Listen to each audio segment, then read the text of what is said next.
मेरा नाम सुरेंद्र वत्स है, हरियाणा से हूं मैं। वहां पे एक टाउन है जींद नाम से। पिछले 8 साल से वहां पे मेरा अपना एक बिजनेस है, केबल नेटवर्क है पूरे टाउन में। और साथ में दोस्तों मैं स्टूडेंट हूं, अभी पंजाब यूनिवर्सिटी चंडीगढ़ से पीएचडी कर रहा हूं। बहुत सारे स्टूडेंट हैं आज।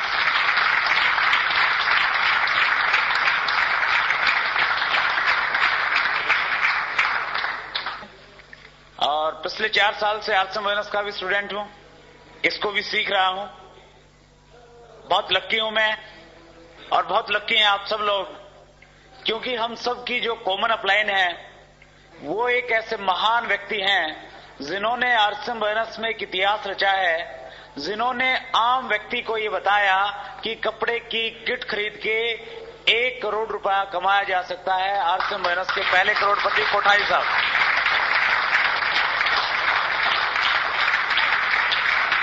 हम बहुत लकी हैं, कोठारी साहब की गाइडलाइन हमें मिलती है।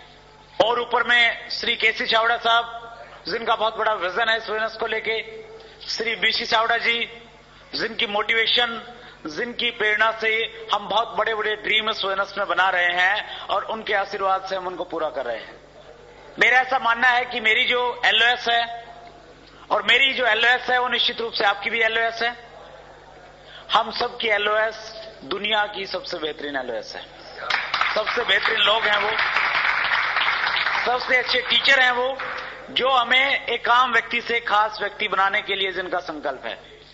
आज से 4 साल पहले ये बिजनेस मेरे लिए अजनबी था।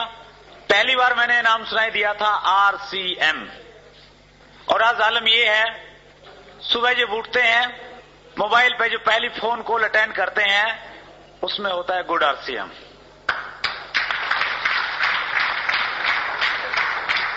और दिन में पता नहीं कितने बार गुड आरसीएम होता है, और रात में भी सोते टाइम फोन की जो लास्ट कॉल होती है या श्रीमती जी जो बोलते हैं वो भी एक ही चीज बोलते हैं, गुड आरसीएम। यस, इतना रम गया ये अंदर में।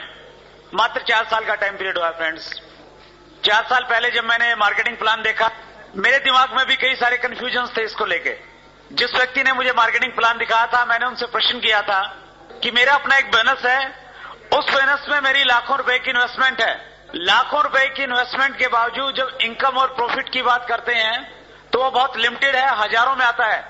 और जब कंपटीशन होते हैं तो आता नहीं है, घर से देना पड़ता है। और आप यहां पे बता रहे हैं कि कपड़े की एक किट खरीदें, आपके घर में लाखों रुपए महीना की इनकम आ सकती है। मैंने उनसे कहा कि मेरा बिजनेस को लेके जो तजुर्बा है, जो एजुकेशन बिजनेस की आज तक मुझे मिली है, वो एजुकेशन ये कहती है अगर आपने 1 लाख रुपए महीना कमाना है, एक ही तरीका है, आपके पास में 1 करोड़ रुपया होना चाहिए। अगर 1 करोड़ रुपया है, उस 1 करोड़ रुपए का कोई भी काम करके शायद आपको 1 लाख रुपए महीना की इनकम आ जाए, लेकिन कपड़ा पहनने से 1 लाख रुपए महीना की इनकम आएगी, ये कैसे पॉसिबल है?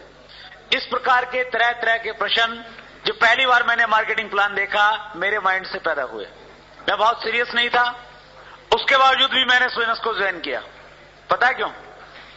इसलिए क्योंकि मैं एक अच्छे दोस्त को नाराज नहीं करना चाहता था। मेरे को लगा अगर ये किट नहीं खरीदा तो ये दोस्त कम से कम 1 महीने तक बात नहीं करेगा मेरे से, कि मैं उसकी नेचर को जानता था। मैंने किसी व्यक्ति को ओबलाइज करने के लिए 1260 रुपए दिए, एक फोरम पे साइन कर दिए, किट ले ली। किट लेके भी मैं घर पे नहीं गया, मेरा अपना जो केबल नेटवर्क का बिजनेस है उसके ऑफिस में जाके उसको रख दिया। क्योंकि शादीशुदा लोगों के साथ में एक दिक्कत होती है, जब कुछ भी सामान लेके जाते हैं तो उस पर बहुत बड़ी छानबीन होती है, तहकीकात होती है, कितने का लाए, कहां से लाए, क्यों लाए। सो मैं किसी पंगे में नहीं पड़ना चाहता था। मैंने सोचा किसी मौके पे ले जाएंगे। बहुत सीरियस नहीं था, इसलिए मैंने काम नहीं किया इस बिजनेस को लेके। इवन मैंने ये भी नहीं देखा कि इसमें कितने कपड़े हैं, पैंट शर्ट क्या है क्या नहीं। 3 महीने तक काम किया तो केवल मात्र एक किया। जब भी मेरी अपलाइन का फोन मेरे पास में आता था, मैं हर बार कोई ना कोई नया बहाना उसको बना के बता देता था।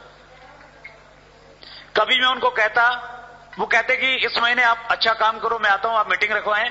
मैं उनको कहता इस महीने मीटिंग नहीं रखेंगे, क्योंकि इस महीने इंडिया और पाकिस्तान की क्रिकेट की श्रृंखला चली हुई है और बहुत सारे लोगों के घरों में केबल के कनेक्शन लगाने हैं। कभी मैं कहता कि अब की बार तो यूनिवर्सिटी में जाना है, स्नैप से सबमिट करने हैं। तो कभी मैं परिवार के किसी व्यक्ति को बीमार कर देता और कई बार किसी व्यक्ति को ऊपर भेज देता, दूर के रिश्तेदार को। दूर के रिश्तेदार की कोई डेफिनेशन नहीं होती ना। यस। और ये एक ऐसी चीज है, फिर कोई भी बंदा बोलता नहीं, ज्यादा बिजनेस की बात नहीं करता। वो पूछता अच्छा कैसे हुआ, क्या हुआ, क्यों हुआ, और छुट्टी मिल जाती है कुछ टाइम के लिए। सो 3 महीने तक ये कार्रवाई चलती रही। लेकिन 3 महीने के बाद इस बिजनेस को लेके जो टर्निंग पॉइंट आया, मेरी जिंदगी का जो सबसे बड़ा परिवर्तनकारी समय था, इस प्रकार की एक मीटिंग में आने का मुझे मौका प्राप्त हुआ। वो भी आना नहीं चाहता था, जैसे तैसे आ गया। और आज शुक्रगुजार हूं सुपर वाले का, उस हालात, उन परिस्थितियों का, जो परिस्थितियां मुझे न चाहते हुए भी इस प्रकार के शानदार लोगों के बीच में बैठा दिया, और बैठाने के बाद ही बिजनेस मेरे समझ में आ गया।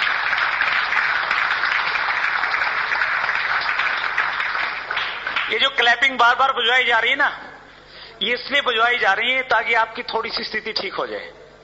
हमारा जो दिमाग होता है ना, जैसे भूमि होती है, उसमें अच्छी फसल पैदा करने के लिए उसको साफ किया जाता है। उसमें जो गलत चीजें पैदा हो जाती हैं उनको निकालना पड़ता है, और उपजाऊ भूमि में उपजाऊ फसल पैदा होती है।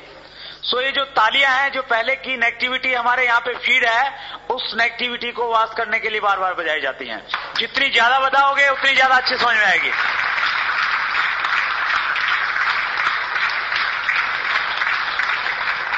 तालियों का क्या महत्व है, ये हेमंत शर्मा जी ने आपको बताया। लेकिन तालियों का सबसे बड़ा महत्व पिछले हफ्ते मुझे समझ में आया, जब मैं जयपुर में एक बहुत बड़ा ऑडिटोरियम है, वहां पे बिरला ऑडिटोरियम, उसके बाहर एक फंक्शन लेके निकला। बहुत एक्साइटिंग सेमिनार थी, वो लगभग 2000 लोग थे वहां पे। और जैसे हम लोग बाहर निकले, 2 डिस्ट्रीब्यूटर, 2 व्यक्ति मैं कहूंगा, आपस में झगड़ रहे थे, आपस में जोर जोर से बातें कर रहे थे। मैं उनके पास में गया, मैंने उनसे पूछा कि भैया आप लोग मीटिंग में थे, मीटिंग में तो अच्छा बोलना सिखाया जाता है, प्यार करना सिखाया जाता है, तुम झगड़ क्यों रहे हो आपस में? उनमें से एक व्यक्ति ने कहा कि ये जो सज्जन मेरे पास में है, ये मेरे बहुत नजदीकी दोस्त हैं। मैं पिछले 3 महीने से इनको आरसीएम बिजनेस के बारे में बता रहा था। बड़ी मुश्किल से इनको मैं फंक्शन में लेके आया, बाहर जो टिकट लगी वो भी मैंने अपनी पॉकेट से इनको लेके दी, और अब मीटिंग से बाहर आने के बाद ये कह रहे हैं कि मैं आरसीएम बिजनेस ज्वाइन करूंगा। मैंने कहा ये तो अच्छी बात है, परेशान क्यों हो रहा तू? उसने कहा मैं परेशान इसलिए हो रहा हूं, ये कह रहा है कि मैं आरसीएम ज्वाइन तो करूंगा लेकिन तुम्हारे साथ नहीं करूंगा।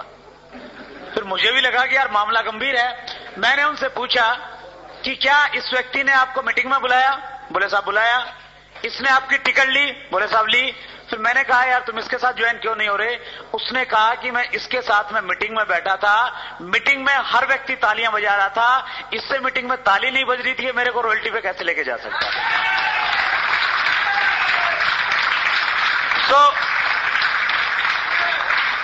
सो आपके सामने ये प्रॉब्लम ना आ जाए। बाहर जाके कोई डिस्ट्रीब्यूटर इसलिए आपके साथ में ज्वाइन करने से मना कर दे कि तुमसे ताली नहीं बजती, मैं तेरे साथ नहीं ज्वाइन करूंगा। यस, याद रखना इस चीज को, बड़ी प्रॉब्लम हो जाएगी, फिर अप्लायंस से समझौता करवाओगे सब। क्यों? क्योंकि हर व्यक्ति जुड़ने से पहले ये देखता है कि ये व्यक्ति खुश रहता है, ये उत्साही रहता है या नहीं रहता। 2 बच्चे हैं, एक रो रहा है, एक हंस रहा है, आप किसके साथ में खेलना पसंद करेंगे? हंसने वाले के। आपके चेहरे पे अगर हंस से अच्छे भाव हैं, आप तालियां बजा रहे हैं, तो निश्चित रूप से बहुत सारे लोग आपके साथ में ज्वाइन करने के लिए तैयार रहेंगे। और तालियां इसलिए बजाएं, कोई व्यक्ति आपकी उत्साह को देख के बाहर जाके वैसे ही प्रोस्पेक्ट मिल जाएगा आपको कोई कि यार इसके साथ ज्वाइन करूंगा। तो तालियां बजाना घाटे का सौदा नहीं है। मैं आपको कह रहा था कि मैं बहुत सीरियस नहीं था इस बिजनेस को लेके। 3 महीने तक मैंने कोई काम नहीं किया, बहाने बनाए खूब सारे। 3 महीने के बाद ऐसे फंक्शन में आने के बाद में पहली बार मुझे लगा किस बिजनेस से लाखों रुपए महीना की इनकम आ सकती है। और दूसरी चीज मुझे लगी, इस बिजनेस को मैं भी कर सकता हूं। वो इसलिए लगा क्योंकि स्टेज से एक व्यक्ति से मैंने रिलेट किया जिसकी बैकग्राउंड थी कि वो खेती करते थे, बहुत बड़ी एजुकेशन उसके पास में नहीं थी, उसके बावजूद इस बिजनेस को वो बहुत सक्सेसफुली कर रहे थे और इस बिजनेस की वो रॉयल्टी स्टेज पे थी। उनको देखने के बाद मुझे लगा कि जब एक किसान जिसके पास में बहुत अच्छी एजुकेशन नहीं है, पहले की भी एजुकेशन नहीं है, इस बिजनेस की भी एजुकेशन नहीं है। जब वो व्यक्ति इस बिजनेस को कर सकता है, मैं निश्चित रूप से इससे तेजी से करके इससे पहले रॉयल्टी पे पहुंच सकता हूं। ये फीलिंग्स आई और उसके बाद फ्रेंड्स मैंने स्टार्ट किया इसको, मन बनाया। जब निकला हॉल से बाहर की यस मैं इसको करूंगा, मन बना। कोई भी नया काम इतना आसान नहीं होता। ये बिजनेस नया था। बहुत सारे लोग कहते हैं कि साहब मेरे पास ऑलरेडी बहुत अच्छा अनुभव है नेटवर्क मार्केटिंग का, निश्चित रूप से बहुत जल्दी कामयाब हो सकते हैं क्योंकि उनके पास में अनुभव है। मेरे पास में कोई अनुभव नहीं था नेटवर्क मार्केटिंग का। मुझे नहीं पता था ये मल्टी लेवल मार्केटिंग। मैं तो इसी प्रश्न पे अटक गया था कि कपड़े की किट खरीदने से लाखों रुपए कैसे आ जाएंगे। यानी इस प्रकार की सोच थी, मुझे जानकारी नहीं थी इस प्रकार के बिजनेसेस को लेके। सो मेरे सामने और थोड़े ज्यादा बड़े चैलेंजेस थे, मुझे जानकारी नहीं थी, ये कारण था। दूसरा कारण था उस टाइम आरसीएम बिजनेस के पास में बहुत सारे प्रोडक्ट्स नहीं थे। तीसरा कारण था हमारे आसपास में कोई व्यक्ति ऐसा एग्जाम्पल नहीं था जिसको देख के हम रिलेट करें और हमें लगे कि ये 2000 कमा रहा है तो मैं भी कमा सकता हूं। ऐसा कोई व्यक्ति नहीं था। और चौथी चीज, इस प्रकार की मीटिंग्स और गुरप्रीत सिंह जैसे लीडर्स प्लान देने वाले हमारे बीच में नहीं थे। बहुत बड़ा अभाव था इस प्रकार का। सो थोड़े मुश्किल रहे, थोड़े चैलेंजेस रहे। आश्रम बिजनेस ज्वाइन करने के 5 महीने बाद मेरी पहली इनकम आई थी 1560 रुपए की, 5 महीने के बाद। और अब तो स्थिति ये है, किसी का अगर 2 महीने चेक नहीं आता वो तीसरे महीने काम ही नहीं करता।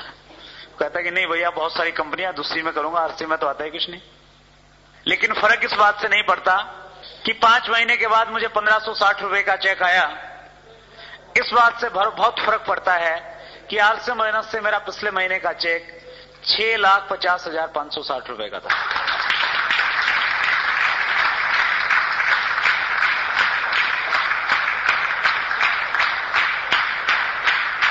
Thank you very much.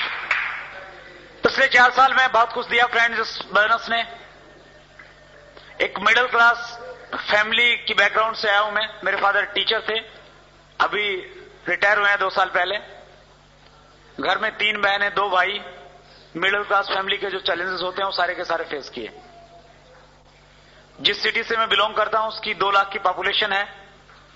आज से 4 साल पहले उस 2 लाख की भीड़ का एक हिस्सा था मैं भी। लेकिन इस बिजनेस की पावर है कि आज उस 2 लाख पॉपुलेशन के शहर में अगर कभी चर्चा होती है इस चीज की कि हमारे शहर की सबसे शानदार, सबसे खूबसूरत, सबसे लग्जरी, सबसे महंगी गाड़ी किस व्यक्ति के पास में है, तो नाम आता है कि वो आरसीएम बिजनेस के डिस्ट्रीब्यूटर हैं, सुरेंद्र वत्स उनका नाम।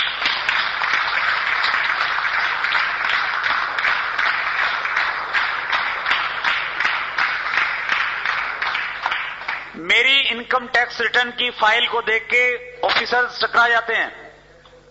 वो देखते हैं 4 साल पहले तो इस नाम की कोई फर्म नहीं था, व्यक्ति नहीं था, ये कौन व्यक्ति कहां से क्या आ गया।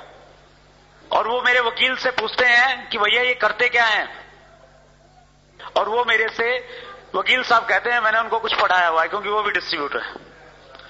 उनको मैंने बोला हुआ है कि जो बंदा तुम लेके आओगे वो तुम्हारी डाउनलाइन में जाएगा।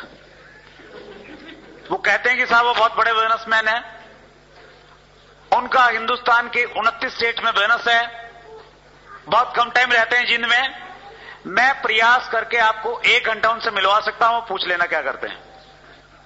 बड़े बड़े जो ईटीओज हैं वो मिलते हैं, टाइम लेते हैं और उन 1 घंटे में मैं उनको बताता हूं कि ये आरसीएम बिजनेस है, ये फैशन शूटिंग प्राइवेट लिमिटेड है, यहां पे आप 1500 रुपए की किट खरीदेंगे, 2 लोगों को जोड़ेंगे, उनके साथ में काम करेंगे और आप टेक्निकल बोनस पे पहुंच सकते हैं।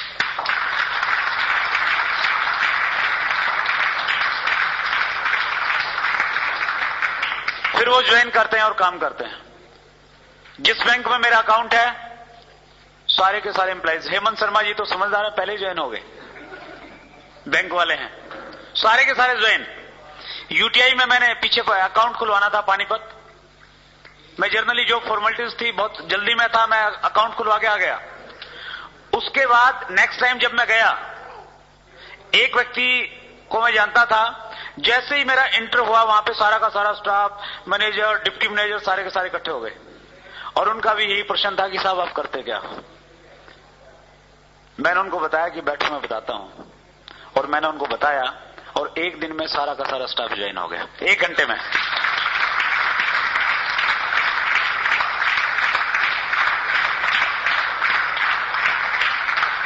ये सारी बातें मैं आपसे इसलिए शेयर करना चाहता हूं, इसलिए कर रहा हूं, आपके सामने चैलेंजेस, आपके सामने मुसीबतें, आपके सामने जो भी है वो तब तक है जब तक आपको सफलता नहीं मिलती। जिस दिन आप सफल हो जाएंगे, टेक्निकल बोनस पे पहुंच जाएंगे, आप आगे आगे होंगे और लोग आपके पीछे पीछे होंगे कि सर मैं भी ज्वाइन करना चाहता हूं, मेरे को भी ज्वाइन करवा दो।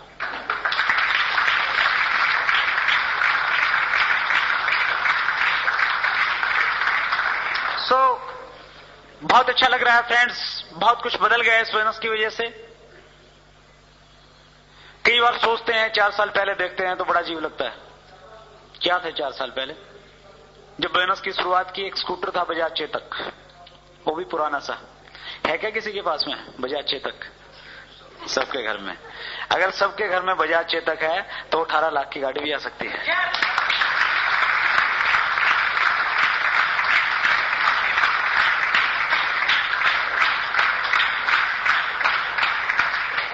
तो बहुत कुछ हो गया उस चेतक की वजह से।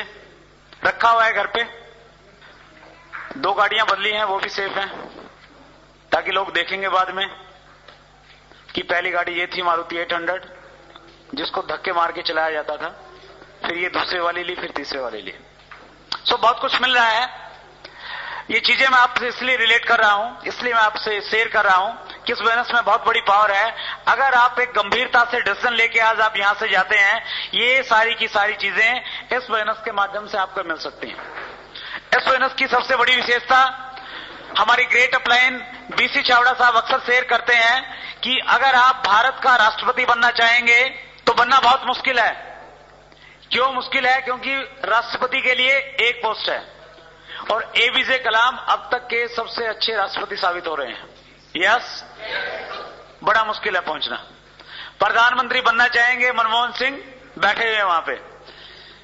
पंजाब का सीएम बनना चाहेंगे, बन जाएंगे? आसान है क्या? नहीं है।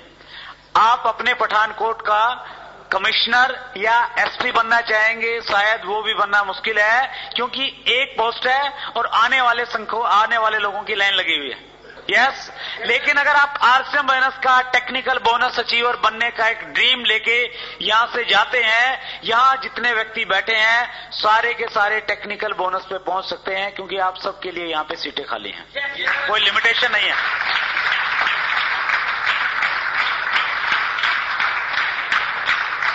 आपको भी ये मिल सकता है सब कुछ, अगर आपने पॉजिटिव एटीट्यूड के साथ ये बोनस किया, सकारात्मक सोच के साथ आपने किया।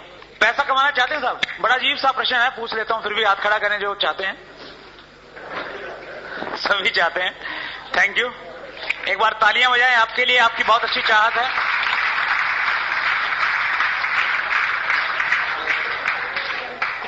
पैसा कमाने के लिए हम 2 काम करते हैं। जे पॉल गेट्टी की मैंने एक बुक पढ़ी, रॉबर्ट कियोसाकी को मैंने पढ़ा बिजनेस स्कूल में। वो एक चीज लिखते हैं, पैसा कमाने के लिए हमारे पास में 2 साधन हैं। एक साधन है कि हम जॉब करते हैं। कितने लोग करते हैं? मेरे सीधा हैंड्स, बहुत सारे करते हैं, थैंक यू। पैसा मिलता है जॉब से? मिलता है नहीं मिलता? यस, मिलता है। लेकिन जे पॉल गेट्टी एक चीज और लिखते हैं कि पैसा कमाने के 2 साधन है, जॉब और बिजनेस, लेकिन अमीर बनने का केवल मात्र एक साधन है, वो साधन है बिजनेस। जॉब से आप अमीर नहीं बन सकते, कम से कम ये तो गारंटी है। Yes yes. और ट्रेडिशनल बिजनेस से भी नहीं मिल सकते। जिस प्रकार के बिजनेस एक मिडिल क्लास फैमिली का व्यक्ति करता है, उससे भी आपको बहुत सारा पैसा नहीं मिलता। सो जॉब और बिजनेस में क्या होता है, ये चीजें मैं आज सोचता हूं कि अगर बचपन में मुझे पढ़ा दी जाती तो शायद मैं और कुछ होता, लेकिन शायद सही समय पे पढ़ाई गई है, इसलिए मैं कुछ हूं यहां पे। हमारी जिंदगी में कौन घटना कब क्या घटती है, उसके पीछे ऊपर वाले की बहुत बड़ी प्लानिंग होती है। एक बार एक व्यक्ति था, उसको काम की तलाश थी। उसने न्यूज़पेपर में एक एडवर्टाइजमेंट पढ़ी कि किसी जगह पे एक टॉयलेट अटेंडेंट की पोस्ट वैकेंट थी। वो वहां पे गया, जो वहां पे इंटरव्यू लेने वाले थे उन्होंने उसका इंटरव्यू लिया, और इंटरव्यू लेने के बाद में उन्होंने उसके सामने एक फॉर्म रख दिया और उसको भरने के बाद बोले कि आप इस पे अगर सिग्नेचर करेंगे तो आपको ये टॉयलेट अटेंडेंट की पोस्ट मिल जाएगी। उस व्यक्ति ने कहा कि मुझे सिग्नेचर करने नहीं आते, उन्होंने कहा अगर आपको सिग्नेचर करने नहीं आते हम आपको ये नौकरी नहीं दे सकते। वो वहां से आया, रास्ते में उसने देखा कहीं फलों की दुकान थी, उस पे वो नौकरी करने लग गया। फलों की दुकान से कुछ देर के बाद उसने अपना खुद का एक फलों का काम स्टार्ट किया। धीरे धीरे वो उसको आगे बढ़ाता गया और कुछ सालों के बाद वो एक बहुत बड़ा एक्सपोर्टर बन गया। उसके यहां से खरीदे हुए फल बाहर जाने लगे और बहुत बड़ा आदमी बनने के बाद में एक दिन किसी बैंक के साथ में उसकी बहुत बड़ी डील होने वाली थी। वो वहां पे गया उस बैंक में और उस डील करने के बाद में उस बैंक का जो सीनियर मैनेजर था उसने कहा कि आप यहां पे सिग्नेचर कर दें। उस व्यक्ति ने कहा कि मुझे सिग्नेचर करने नहीं आते। उस मैनेजर ने कहा कि तुम्हें पता है अगर तुम्हें सिग्नेचर करने आते तो तुम कहां होते? उसने कहा कि मुझे पता है कि मैं टॉयलेट अटेंडेंट होता।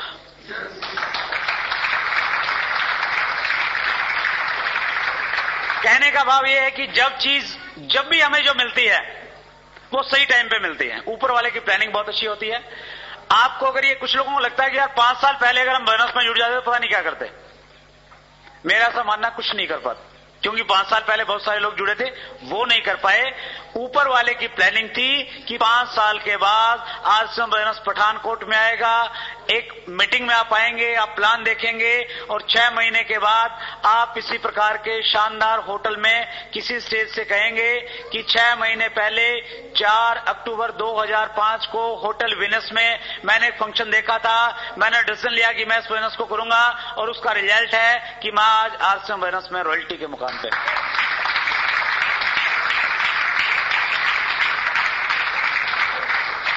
तो ये उसकी प्लानिंग थी और शायद उसी की प्लानिंग थी कि ये चीजें मेरी बाद में समझ में आई। जॉब और बिजनेस में क्या होता है फ्रेंड्स, जॉब अगर एक व्यक्ति 20 साल की एज में स्टार्ट करता है तो वो 1-2 दिन या 2 साल के लिए नहीं करता। एक सर्वे है कि 45 साल तक एक व्यक्ति काम करता है। 20 साल की एज से अगर वो स्टार्ट करता है, जब वो 65 साल की एज में पहुंचता है वो काम करने लायक नहीं रहता, इसलिए वो छोड़ देता है। और उसके बाद घर में भी उसकी स्थिति कुछ अजीब सी हो जाती है। एक जॉब वाले की विडंबना देखिए, जब तक वो जॉब में होता है उसका हमेशा पहले नंबर लगता है। अगर घर में बहुत लोग हैं और एक बाथरूम है, सबसे पहले जॉब वाले को नंबर पड़ेगा, क्योंकि घर वाले कहेंगे लेट हो जाएंगे, पहले इसको नहाने दो। ब्रेकफास्ट सबसे पहले मिलेगा उसको। और जैसे ही ये 65 साल की एज में पहुंचता है सबसे पीछे। करना ही क्या है, खाना और नहाना 2 ही तो काम है, करते रहना। बच्चों ने स्कूल में जाना है, उसने ये करना है, ये करना है। सो इस प्रकार की स्थिति होती है 45 साल तक काम करने के बावजूद। और जॉब में जो सिचुएशन है फ्रेंड्स, मैंने एक बुक में पढ़ा, उसमें राइटर लिख रहे थे जिनका जॉब का बहुत अच्छा अनुभव था। जॉब वाले जरा ध्यान से सुने, मेरा भी एक्सपीरियंस है 1 साल का, और जिस राइटर ने ये लिखा है उनका जॉब का बहुत बड़ा अनुभव है। वो राइटर लिखते हैं जॉब जो लोग करते हैं वो विश्व के किसी भी कोने में है, वो इंडिया में है या अमेरिका में है, वो मंडे को वहां पे जाते हैं जहां पे वो जाना नहीं चाहते हैं। उन लोगों के साथ ऑफिस में बैठ के चाय पीते हैं जिनके साथ में वो चाय पीना नहीं चाहते हैं, और उस बॉस को सलाम करते हैं जिसके साथ वो अच्छे ढंग से बात भी नहीं करना चाहते। यस और नो? यस। फिर भी क्यों करते हैं? मजबूरी है। यस।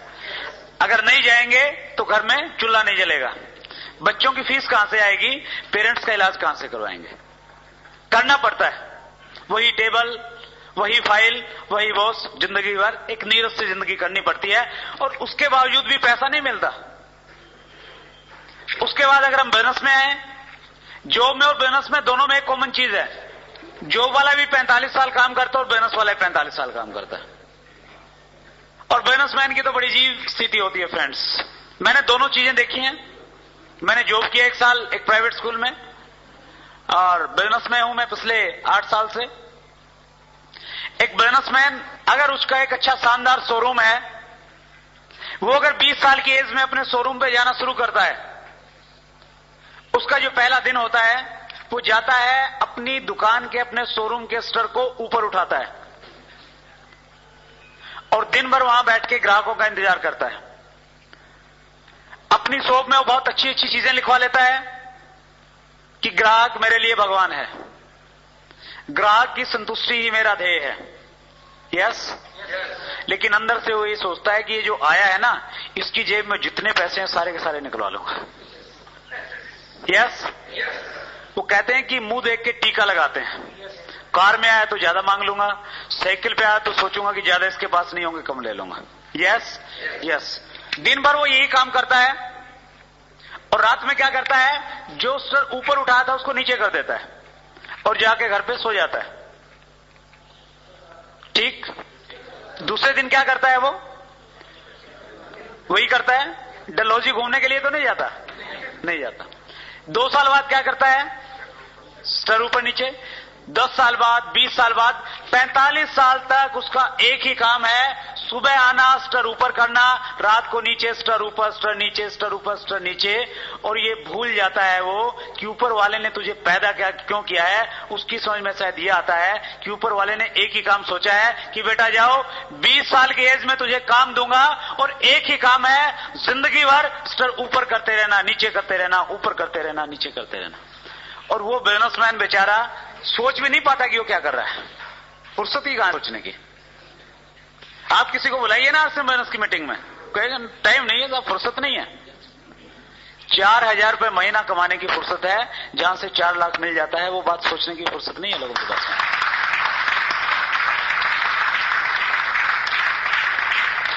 क्योंकि हमने अपने आप को सीमाओं में बांध लिया है। जो माहौल, जो स्थितियां हमें है, बस वो बढ़िया है, उससे हम निकलना नहीं चाहते। और न केवल मात्र निकलना नहीं चाहते, हमें नहीं लगता कि हम इससे ज्यादा कुछ कर सकते हैं जिंदगी में। सो ये स्थिति है फ्रेंड्स एक बिजनेसमैन की। एक बिजनेसमैन 45 साल तक काम करने के बावजूद अगर उसको पैसा मिल भी जाता है, उसने 20 लाख इकट्ठा कर लिया, वो उस पैसे का क्या करता है, अपने बच्चों को छोड़ देता है और 20 साल की एज में जब उसका बच्चा होता है उसको वो काम सुनवा देता है। और उसका बच्चा क्या करता है, वो भी स्टर ऊपर, स्टर नीचे, स्टर ऊपर, स्टर नीचे। और वो उस 20 लाख को 50 लाख कर देता है। और वो क्या करता है, वो अपने 20 साल के बेटे को दे जाता है कि बेटा बड़ी मेहनत से कमाया, इसको खोना मत।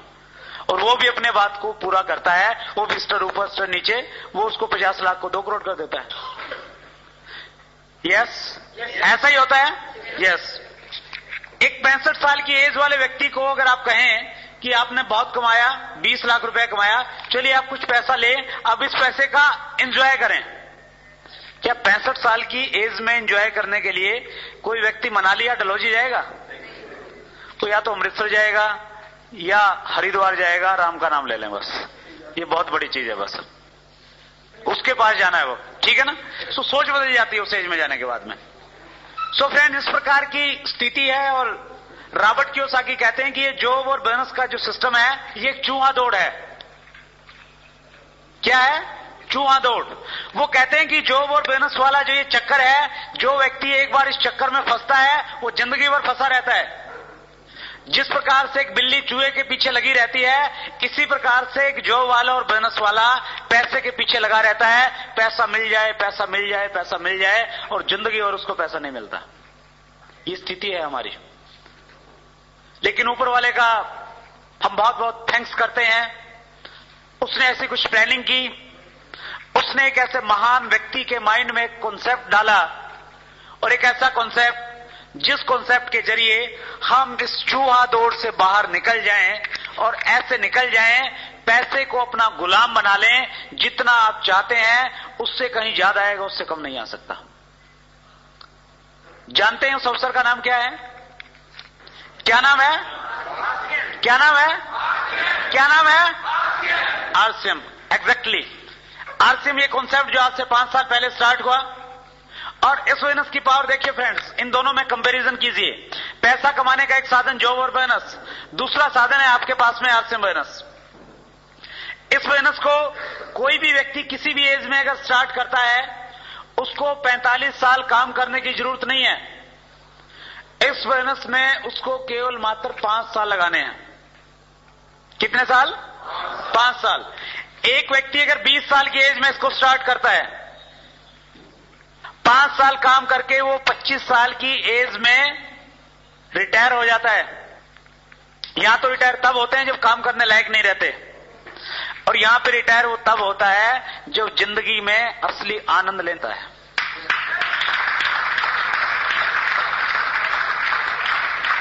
उसके पास में टेंशन नहीं होती पैसे की, और सबसे बड़ी चीज उसके पास में समय की चिंता नहीं होती, जहां मर्जी जाए। बहुत सारे स्टूडेंट हैं हमारे बीच में, कुछ ऐसे भी हैं जिन्होंने अभी तक शादी नहीं करवाई है। लक्की लोग, हाथ खड़ा करेंगे एक बार? बहुत सारे हैं। तालियां हो जाए एक बार, एक बहुत अच्छी बात बता रहा हूं आपके लिए।